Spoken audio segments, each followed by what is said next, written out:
এবার আমি তাহলে কিছু একটা করি। তো আমার মায়ের তো একটা স্কুল ছিল আম্রপালি বলে, সেখানে মা আচ্ছা। গান শেখাতেন, নজরুলগীতি শেখাতেন, রবীন্দ্রনাথের গান শেখাতেন।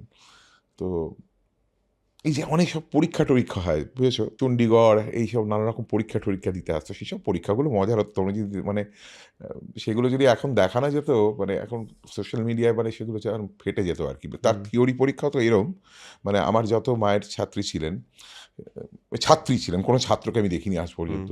সমস্ত ছাত্রীরা এসে থিওরিতে অ্যা সু বুবুদি কি বুবুদি, হ্যাঁ? হ্যাঁ, টিচার ম্যাম, ম্যাডাম-ফ্যাডাম ওসব কিছু নেই। হ্যাঁ, বুবুদি। বৌদি কি করবো তাহলে কিছুই তো কোনো ব্যাপার না, বসে পড়। বসে পড়লো একজন এলেন ভিজিলেটর, তিনি এসে এরকম করে তাকিয়ে রয়েছেন, তাকে ও ঘরে নিয়ে গিয়ে চা, লুচি আর তরকারি খাওয়ানো শুরু হয়ে গেল। পুরো বই খুলে দেওয়া হলো। টাক হুম, লিখতে থাক। হুম। প্রশ্ন দেখ লেখ। মানে সে ভয়ংকর টোকাটুকি হতো আরকি। উ উন্নত লেভেলের টোকাটুকি। মানে এইরকম ওপেন টোকাটুকি আমি আজ পর্যন্ত দেখিনি যে এই ধরনের পরীক্ষাগুলোতে। এখনো বোধহয় হয়।